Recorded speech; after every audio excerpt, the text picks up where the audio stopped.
Guys, dadalawin namin yung aming kaibigan sa Tarlac. Tara, sama kayo.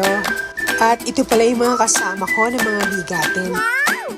Guys, hindi yung katawan ha, yung bulsa nila ang mga bigatin. Guys, dumiretso daw muna kami dito sa kanyang ministry. Dito na nga ako sumabay sa kaibigan namin. At yung mga bigatin, doon sa bigatin sa sakyan.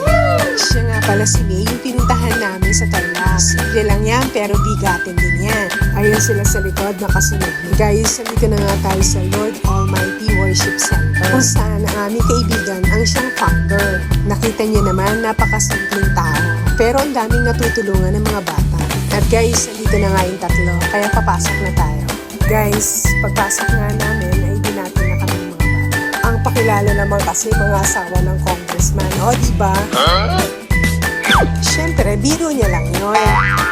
Tumayo na nga siya dun sa harap at kinamusta agad yung mga bata. At pumunta naman siya sa amin. Kinuwento niya kung paano nag-start yung ministry at kung ilang mga bata na yung mga natulungan hanggang sa kasalukuyan. Ito nga pala yung mga birthday celebrants. Pinagpe-pray nila at saka kinakantahan. Nakita niyo naman guys, diba? Ang daming mga bata. Kakatuwa nga kasi iba daw malalaki na at nakakatulong na rin sa ibang ministry. At dahil magpapasukan na, pinakita din sa amin nung kaibigan namin yung mga school supplies na ipamimigay. Wow! Isa na nga itong bag na ito sa mga maraming bags na ipamimigay niya. May mga notebooks ng kasama at may mga ballpens. Wow! At ito naman yung iba pang bag na may mga notebooks and ballpen din na kasama. Yes! Ito na nga guys, yung mga bata na pinagpipigyan nila isa-isa. Kaya maraming mga bata ang napasaya ng aming kaibigan noong araw na yun. At isa na rin nga itong bata na to. At itong mga medyo kalakihan na rin.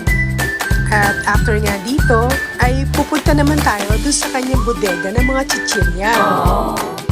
At sa kanya na nga rin ulit ako nakisakay. Tara guys, samahan niyo ako sa susunod na video ha. Ipapakita ko yung malaking niyang bodega ng chichirya. Thank you for watching!